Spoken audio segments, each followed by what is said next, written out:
62. En 62, on avait construit. Lors de la naissance de Lynn, notre troisième. Lynn est venue au monde en hiver. Puis dans le printemps et l'été, on a construit une maison. On a construit une maison sur un terrain qu'on avait acheté de ses parents.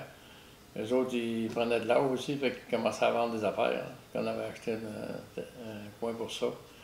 C'était ça, à la suite de ça, on avait commencé à faire des plantations de verrues.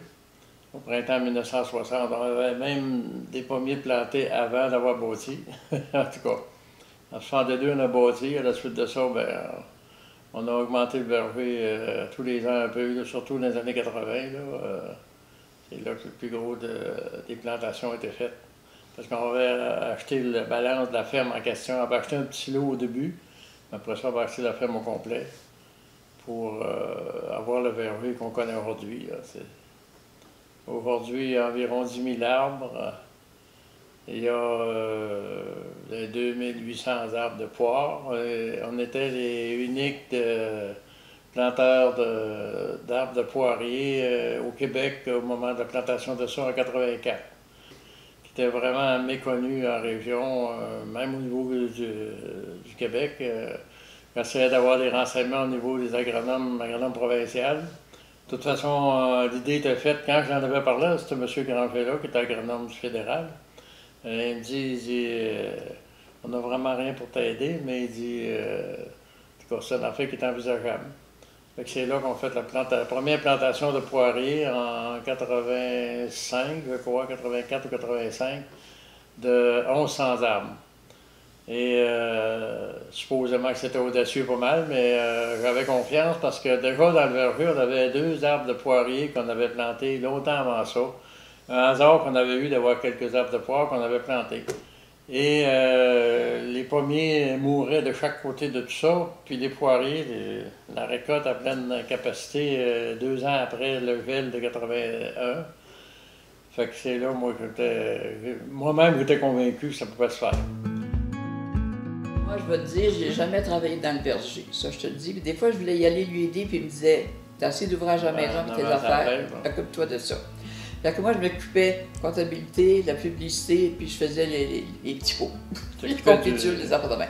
Les tables, les bains, je les ai jamais faits moi-même parce que c'était les fins de semaine, et les fins de semaine, j'étais toujours dans le kiosque.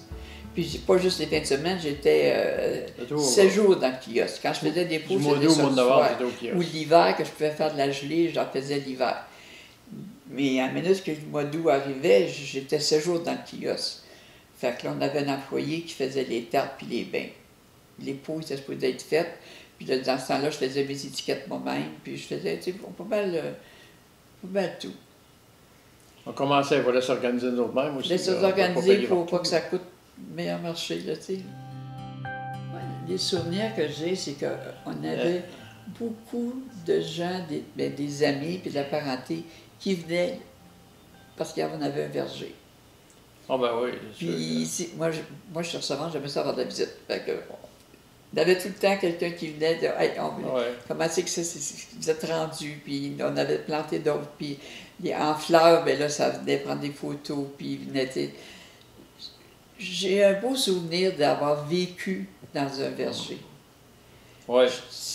Pour moi, c'est un beau métier, c'est propre, c'est comme n'importe quoi, il faut aimer ça. Au départ, si tu n'aimes pas ça, là, moi, j'ai été heureuse. Je peux dire que j'ai été heureuse au verger. J'ai aimé là. Puis quand je suis partie, j'avais le cœur gros quand on est parti, mais je me disais, là, c'est fini. Là, la chose que je t'ai rendue cette année, c'est les papiers. Là, ça, c'est fini. Là, j'ai plus ça à faire. Là, c'est Martin. Là, tu sais. Mais quand je revenais, là, ça me faisait assez que des fois, là, on avait vendu, puis j'allais à Sherbrooke, disons, puis je revenais par Warville, puis j'étais partie à rentrer chez nous. J'allais pareil chez Martin, mais dans ma tête, je rentrais chez nous. Mais non, c'était pas là, j'allais chez Martin. On a fait 42 récoltes, il y a l'habitude de prix. Tu sais, t'es 50 ans, là. Ouais. Fait que j'aimais ça. Les enfants, ils ont été bien aussi. Puis on est chanceux parce qu'on a une belle famille. Ça, c'est notre richesse. Je pense que les premières petites vacances qu'on a prises, c'était quand Pierre était libre et qu'il est venu prendre notre place. On est allé aux îles de la Madeleine. C'est qu'il y a l'histoire là-dessus. On était, Pierre et Suzanne, ma soeur, était chez nous.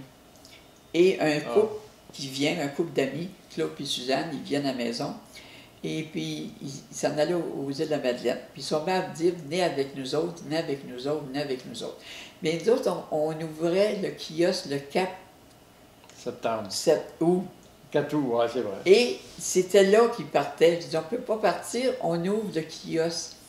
Et ma fille, Sonia, elle, qui connaissait le kiosque autant comme moi, avait accouché au mois de juin, mais là, elle était en congé.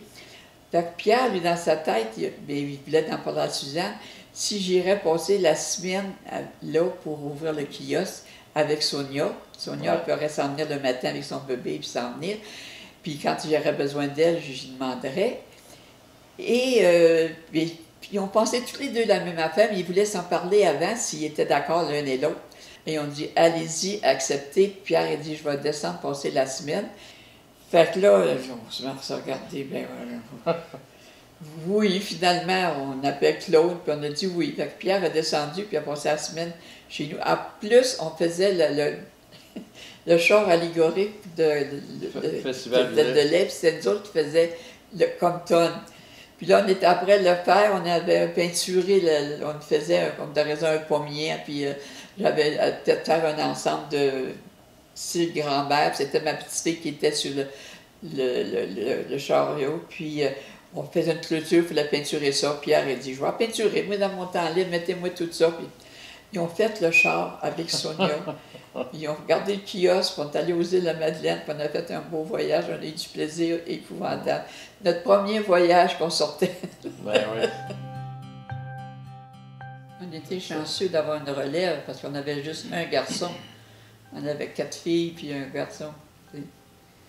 Puis il a toujours aimé ça. Il était jeune, il avait 7 ans, il revenait de l'école, puis où qu'il était, puis il partait, s'en allait dans le verger, puis il suivait son père partout. Fait que, il aimait ça. Puis à ce là il réussit très bien, puis on est fiers de lui. Franchement, on est fiers de lui. Ben, la cidrerie qui fonctionne aujourd'hui, c'est lui qui organisait ça. C'est devenu une bonne atout pour le verger aussi. C'est un complément, disons, de qu'est-ce qu'il y avait déjà. Il a fait une belle acte, les filles, ses sœurs, à Martin, il avait les larmes aux yeux. Il a gagné le premier prix au Canada il appelle ça un porlé de poire sur glace. Ouais. Puis il a gagné le premier prix au Canada. La médaille est là en arrière. Là. Et puis, à la fête des pères, Martin a pris la médaille et il la donne à son père. C'était un bel acte de reconnaissance de son père, qui avait fait quelque chose avant lui. On était fiers de lui. Autant pendant 2 mois, on était au verger presque tous les jours, pas pour y travailler. Ça m'a comme fait rire mes copains des fois, ils m'arrangent pas de nuire, là. Ils m'arrangent, reste là. Mais c'est pas rien, je rencontre plein de monde qu'on a connu, puis ainsi de suite, puis tu vois l'activité, ce qui se fait aujourd'hui, puis qu'est-ce qu'on a fait, puis l'histoire d'organiser les arbres pour faire la mise en production le plus tôt possible. Mais si on n'y va pas, le dimanche, on y va tout le temps, l'automne. Ouais. Mais si on n'y va pas, à un moment donné, Sonia m'appelle, maman, monsieur et madame sont venus, là, puis ils veulent vous voir. Ils veulent vous voir. Ben, je sais pas, mais elle dit, ils veulent vous voir. Fait qu'on descend vite. Il dit, écoute, je le vois de jaquette rouge. C'est Luc Hinkel. Alors, c'est sûr que... Fait que, tu sais, les gens les ont vus là tellement longtemps que... Surtout elle qui était dans le kiosque, elle voyait plus ses clientèles que moi. C'était une belle aventure.